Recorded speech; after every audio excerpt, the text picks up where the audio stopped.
He sat in the parking lot for 11 minutes before going inside. Not because he was late. He was never late. Not because he didn't know what to say, he'd rehearsed it twice that morning. He sat there because some part of him, the part that still remembered what certainty felt like, knew that once he walked through those doors, he'd be choosing something he couldn't see yet. The building looked the same as it always did.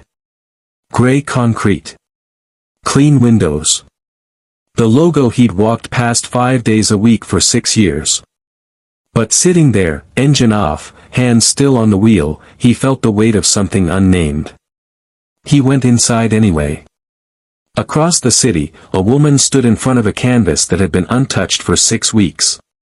The gallery opening was in 4 months. She'd told 17 people this would be her breakthrough work. The canvas was still blank. She picked up a brush.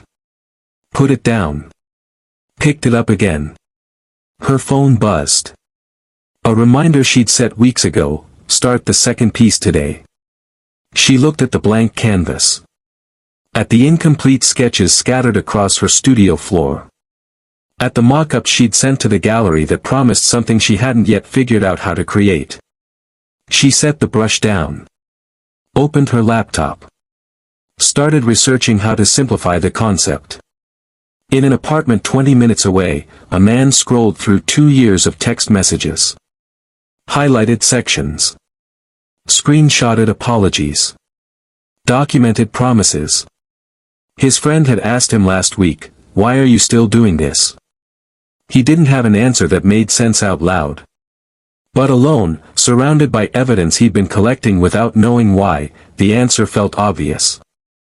He'd come too far to stop now. 3 people. Different lives. Different choices. But all standing at the same edge. The edge where turning back costs more than moving forward. Or so it feels. Before we get into the story. Before I continue this story, I want to hear from you. Where are you watching from today? Let me know in the comments so we can see how far this story reaches across the world. And while you're here, please subscribe to this channel and leave a like. It helps stories like this one, stories that matter, reach the people who need to hear them. Daniel was the kind of person people described as dependable. Not charismatic. Not ambitious in the loud way. But steady. Competent. Someone who delivered when it mattered. He'd built his career carefully over 12 years, through attention to detail, through showing up, through being the person who made complicated things simple. At home, he was present. Organized. The kind of father who remembered permission slips and helped with math homework without hovering. His marriage wasn't perfect, but it was solid. Built on mutual respect, shared responsibilities, and the quiet understanding that comes from weathering years together. Daniel wasn't trying to be exceptional. He was trying to be good at what he did. And for a long time, that had been enough. Maya had always been the one people called talented. Not in a shallow way. She had something, a perspective, a sensitivity to color and composition that instructors noticed early. She'd worked gallery jobs and freelance design gigs to support her real work. Lived in a cramped studio where half the space was consumed by canvases and materials. 3 years ago, she'd gotten her first serious gallery show. Small venue, modest sales, but real critical attention. One review called her a voice worth following. That show led to a second. Then a residency. Then a reputation. People started using words like emerging and trajectory. Maya felt the weight of that. Not as pressure from others, but as responsibility to herself, to the younger version who'd believed this was possible. She wasn't famous. But she was building something real. And she couldn't afford to waste it. James had always been the rational one. The friend who read the terms and conditions. Who researched before purchasing. Who made spreadsheets for major decisions. He valued evidence. Clarity. Knowing where he stood. His relationship with Lauren had started that way, honest, communicative, built on shared values and long conversations about what they both wanted. But relationships aren't contracts. They shift. They develop invisible weights. For the past 2 years, something had been off. Not catastrophically. Just, persistently. Cancelled plans. Conversations that went nowhere. A growing sense that they were maintaining something rather than building it. But James had documentation. He'd kept track, not obsessively, but carefully, of the moments that mattered. The promises made. The patterns he'd noticed. The evidence that things could still work if they both just tried harder. He wasn't irrational. He was being thorough. The request came to Daniel on a Tuesday afternoon. Not from his direct supervisor, but from someone 2 levels up, a senior director whose attention could shift a career in quiet, structural ways. The client needed a revised financial proposal. Tight timeline. High stakes. The ask was specific, adjust how certain costs were categorized. Not fabricate numbers, just reframe them. Shift a timeline here, soften language there. Technically within guidelines, but only if you didn't ask too many questions about intent. Daniel read the email 3 times. It wasn't illegal. It wasn't fraud. It was interpretation. Flexibility. Maya's concept had come to her 8 months ago. Not a single painting, but a series. 7 large-scale pieces exploring memory, decay, and reconstruction. Ambitious. Technically challenging. Exactly the kind of work that could establish her as more than promising. She'd pitched it to Adrian, the gallery owner who'd championed her before. Adrian loved it. Booked the show. 4 months out. Started promotion immediately. Maya announced it on social media. Did an interview with a local arts blog. Told her family, her friends, her former instructors. Everyone was excited. The problem was the work itself. 2 months in, she'd completed 1 painting. It was fine. Competent. But it wasn't what she'd envisioned. She started the second piece 4 times. Each attempt felt forced. The conversation with Lauren happened on a Sunday morning. Not planned. Just one of those moments that emerges when 2 people have been avoiding something for too long. Lauren was looking at her phone. James was making coffee. He mentioned that his brother had asked about their anniversary plans. Casual question. Lauren's response was delayed. Distracted. I don't know if I can make that weekend work. It was the 3rd time in 2 months she'd been unavailable for something they'd discussed. James didn't get angry. He got methodical. He pulled out his phone and showed her the calendar. The conversations they'd had. The commitments she'd made and then quietly rescheduled. He wasn't attacking her. He was presenting evidence. Lauren looked at the screen, then at him, and said something that should have landed differently than it did. James, I don't think we're in the same relationship anymore. Daniel reviewed the contract language. Checked precedent from similar projects. Ran the numbers multiple ways. And the more he looked, the more defensible it seemed. The pressure wasn't in the request itself. It was in everything surrounding it. This client represented 18% of the division's revenue. The director making the request had influence over promotions. And Daniel had built his reputation on being someone who solved problems without creating new ones. Saying no wasn't just about this project. It was about signaling inflexibility.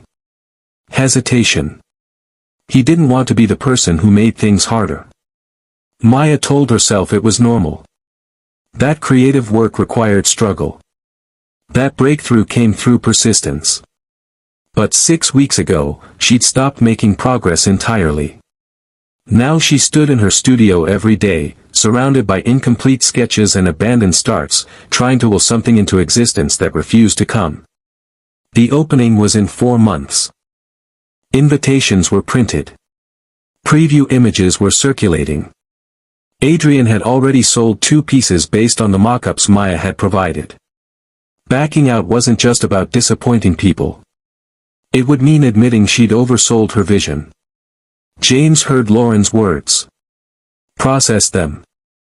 And then did what he always did when faced with a conclusion he didn't want to accept. He looked for the flaw in the reasoning. She was stressed. Work had been difficult. Her mother's health issues were ongoing. This wasn't about them, it was about temporary circumstances creating distorted perceptions. He had 2 years of evidence that they were good together. Messages. Photos. Shared experiences that meant something.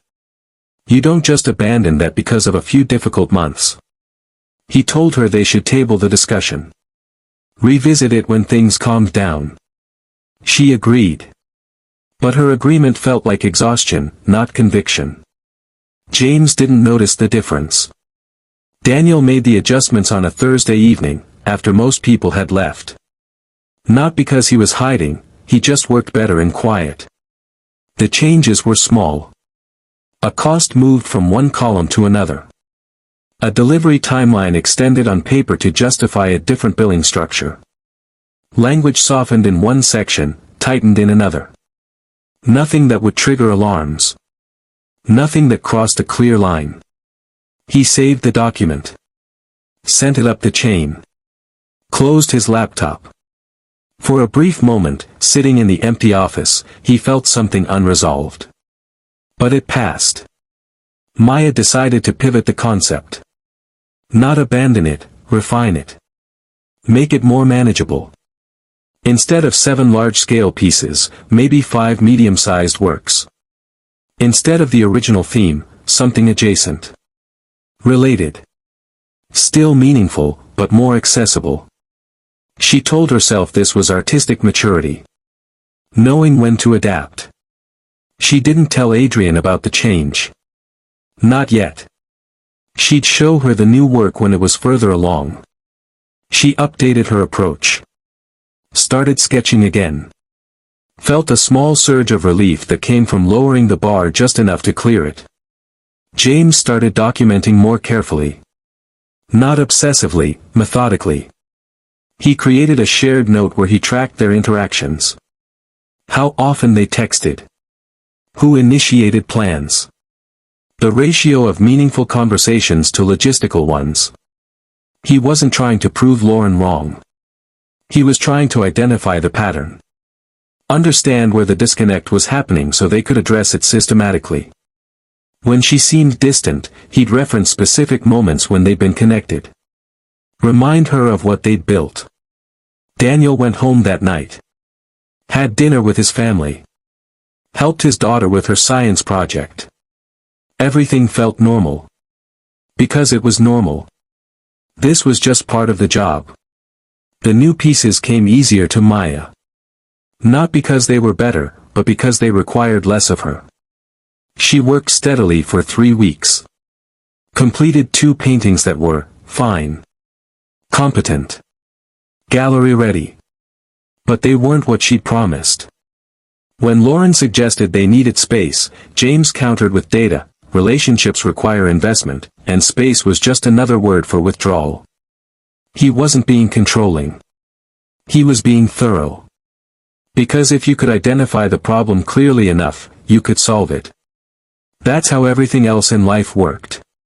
The second request came to Daniel 6 weeks later. Different client. Same general structure. This time, he didn't deliberate as long. He'd already established this was within bounds. Standard practice. Part of navigating the space between ideal and achievable. He made the changes. Submitted the proposal. Moved on. By the 4th project, it wasn't a decision anymore. It was procedure. Maya's new series was almost complete. 5 paintings. Technically proficient. Thematically coherent enough. They weren't what she'd originally envisioned, but they were done. That mattered. Adrian came to the studio for a preview.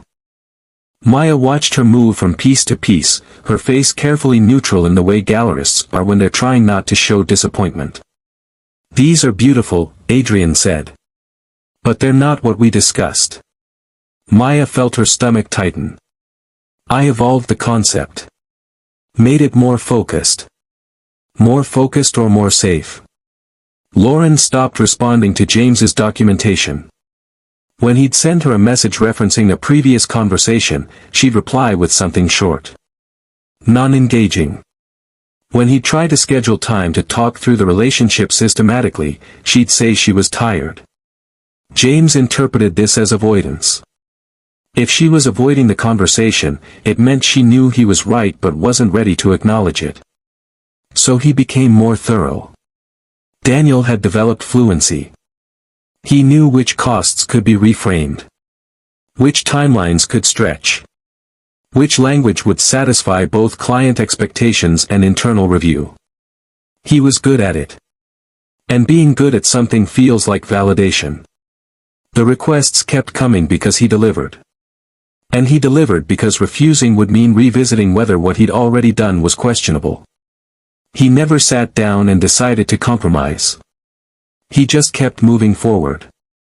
After Adrian left, Maya sat alone in her studio. She could start over. 4 months wasn't nothing. She could attempt the original vision. But she'd already invested 8 months. Already completed 5 pieces. Already built the promotional materials around this version. Starting over would mean admitting she'd spent half a year moving in the wrong direction. She couldn't afford that. So she told herself the work was fine. That Adrian was being perfectionist. She scheduled the show. James created a timeline of his relationship with Lauren. Highlighted the moments that demonstrated compatibility.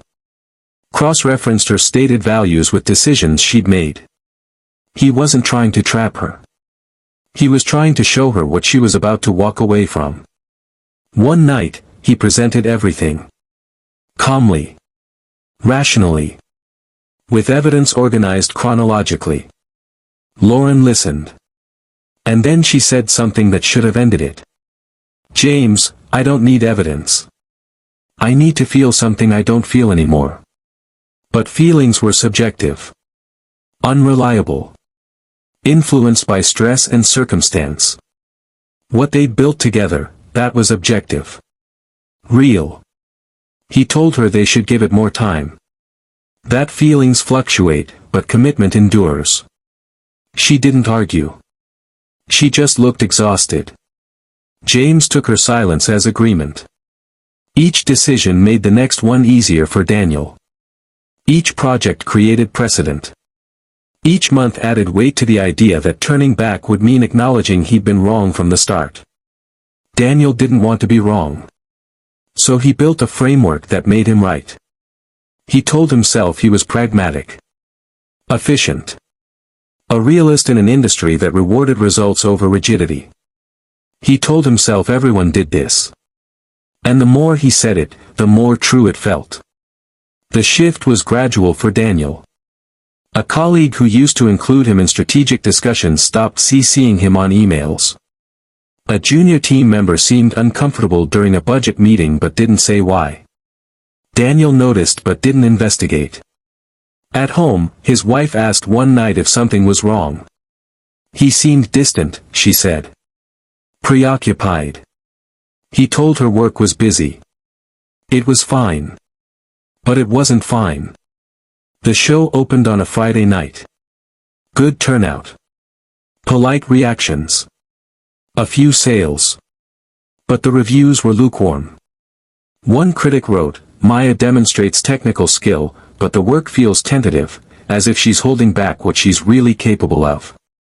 Another, "A competent showing that doesn't quite deliver on the promise of her earlier work." Standing in the gallery, surrounded by paintings she'd convinced herself were enough, Maya felt the specific hollowness that comes from succeeding at the wrong thing. Lauren moved out on a Tuesday. Not dramatically. Just quietly, while James was at work. She left a note. Short. Kind. Final. I can't keep explaining why I need to leave. I'm sorry. James read it 4 times. Then he reviewed everything again. The timeline. The documented conversations. The evidence of what they'd built. There had to be a flaw in her reasoning. Daniel had started triple-checking his reports, not because he cared about quality, but because he was afraid of what someone might notice. He avoided certain meetings. Stopped volunteering for cross-departmental projects. Declined opportunities that would require explaining his methodology. The promotion he'd expected didn't materialize. Not because of anything explicit. Just a sense that his trajectory had quietly shifted from upward to lateral. He told himself it didn't matter. But late at night, when he couldn't sleep, he'd replay the decisions. Not to question them, he'd justified them dozens of times. He replayed them because he needed to keep justifying them. Adrian was supportive but honest with Maya. You're talented enough to make safe work forever. But that's not why people were excited about you. After the show, Maya returned to her studio. She looked at the sketches for the original concept, the bold, technically challenging series she'd abandoned because it was too difficult. She could start it now. Take the time to do it right. But she'd just spent 10 months completing the safer version. She'd exhibited it publicly. Sold pieces. Established it as her current direction. Pivoting now would mean admitting she'd wasted nearly a year. She couldn't go backward. So she moved forward. Started planning the next series. Something adjacent to what she'd just done. Still safe. James texted Lauren.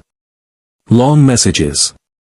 Carefully constructed arguments about why this didn't make sense given what they'd been to each other. She didn't respond. He called. Left voicemails. Sent emails referencing specific moments that proved they belonged together. Still nothing. His friends told him to let it go. But they didn't understand. He'd invested 2.5 years. He documented everything. He had proof that what they had was worth fighting for. Giving up now would mean all of it had been for nothing. Because stopping would mean admitting Daniel had spent 18 months building something that was eroding his reputation from the inside. And he'd invested too much to admit that now. Because admitting Maya had let fear dictate her choices meant the show everyone had attended was a compromise she dressed up as evolution. Because accepting that James had spent years defending something that was already over would mean he'd been wrong about everything. What Daniel, Maya, and James experienced has a name. It's called escalation of commitment. And it's one of the most persistent traps in human decision-making. Here's how it works. You make a choice. Small. Reasonable. Defensible. But that choice requires investment, time, money, reputation, identity, emotional energy. Then a second opportunity arises. You could reverse course, but doing so would mean acknowledging the first choice was a mistake. And because you're already invested, continuing feels less costly than admitting error. So you double down.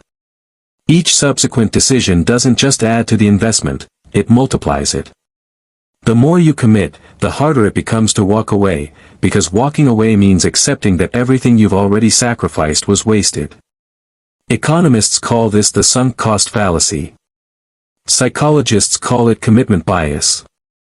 But the lived experience is simpler. You keep going because stopping feels like failure. What makes this particularly insidious is that it doesn't require stupidity or weakness. In fact, it often ensnares intelligent, competent people exactly like Daniel, Maya, and James, because they're skilled at rationalization. They can construct logical frameworks that justify continuation. They can find evidence that supports their trajectory. They can reinterpret setbacks as temporary obstacles rather than signals to change course. The human brain doesn't want to waste resources. It doesn't want to be wrong. And it's exceptionally good at protecting you from the discomfort of regret. So it builds a story where you're still right. Where the path you're on is still the best option. Where turning back would be the real mistake. And the more you've invested, the more convincing that story becomes. Daniel didn't wake up one day and decide to compromise his integrity. He made a series of individually defensible choices that locked him into a trajectory he never consciously selected. Maya didn't choose to betray her artistic vision. She made incremental adjustments that felt strategic in the moment but compounded into something unrecognizable. James didn't decide to harass his ex-partner. He built an evidence-based framework that made persistence feel rational long after it had become harmful. None of them made one catastrophic error. They made dozens of small ones, each justified by the last, until they'd constructed a prison out of decisions they couldn't afford to question. The trap isn't the first choice. It's the belief that because you've already chosen, you must keep choosing the same direction. That's where the real damage happens. Not in the initial investment, but in the compounding refusal to cut your losses. Think about the last 2 years of your life. Not the big, obvious decisions. The small ones. The project you stayed on because leaving would mean admitting you'd wasted 6 months. The relationship you maintained because ending it would mean accepting you'd been wrong about someone. The career path you followed because pivoting would mean explaining why you spent years moving in a direction you no longer believe in. The creative work you completed even though it wasn't what you set out to make, because starting over would mean acknowledging the time you'd already spent. The argument you kept having because conceding would mean all the previous arguments had been pointless. How many of your current commitments are based on where you want to go? And how many are based on how much you've already invested? How many times have you said, "I've come too far to quit now," when what you really meant was, "I can't afford to admit this was a mistake"? The question isn't whether you've experienced escalation of commitment. You have. Everyone has. The question is whether you're experiencing it right now. Whether there's a decision in your life, active, present, ongoing, that you're defending not because it's serving you, but because abandoning it would mean acknowledging how much you've lost. Is there something you're holding on to because of what it cost, not because of what it's worth? A path you're following because you're already on it, not because it's taking you anywhere you want to be? You don't have to answer that out loud. But you do have to answer it. Because the cost of continuing compounds. Every day you invest in the wrong direction is a day that makes changing direction more expensive. Not impossible. Just more expensive. And the brain is very good at calculating that cost and deciding it's too high. But here's what the brain doesn't calculate well. The cost of staying. The quiet erosion of trust, clarity, time, opportunity, peace. The slow disappearance of the person you were before you started defending a choice you made when you didn't know what you know now. That cost is harder to see. Because it doesn't arrive all at once. It accumulates. Silently. Until one day you look around and realize you've built a life around protecting decisions you no longer believe in. Daniel still works at the same company. He hasn't been promoted. He hasn't been fired. He exists in the space between, competent enough to keep, not trusted enough to elevate. He doesn't talk about the choices he made. Not because they haunt him, but because explaining them would require revisiting the logic that made them feel inevitable. And that logic is the only thing keeping the structure intact. Some nights, when he's alone, he wonders what would have happened if he'd said no that first time. Not because he thinks it would have changed everything. But because he knows it would have changed the trajectory. Maya is working on her next series. It's safe. Manageable. Likely to sell. She doesn't think about the original concept anymore.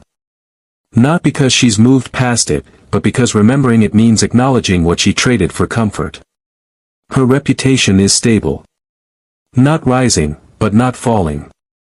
She tells herself that's enough. James stopped reaching out to Lauren 4 months ago. Not because he accepted it was over. Because his friend staged an intervention and he realized how his behavior looked from the outside. He deleted the timeline. The messages. The evidence he'd collected. But he didn't delete the belief that he'd been right. He just stopped expressing it. Sometimes he still opens old photos, Rereads conversations. Looking for the moment where it went wrong. Still trying to solve a problem that stopped being solvable long before he noticed. 3 people. 3 different traps. Same mechanism. They're not cautionary tales. They're mirrors. Because the thing about escalation of commitment is that it doesn't announce itself. It doesn't arrive as a single choice between right and wrong. It arrives as a series of reasonable decisions that, taken together, build a cage. And the key to the cage is simple. The willingness to admit you were wrong. Not catastrophically wrong. Not morally wrong. Just wrong enough that continuing would be wronger. Most people never use that key. Not because they can't. But because the cost of opening the door feels heavier than staying inside. Until one day, it doesn't. And by then, the door has been locked for so long they've forgotten what the outside looked like. The question isn't whether you'll face this trap. You will. You probably already are. The question is whether you'll recognize it. And whether recognition will be enough. Thank you for watching. If this story moved you, please subscribe and leave a like. It truly helps.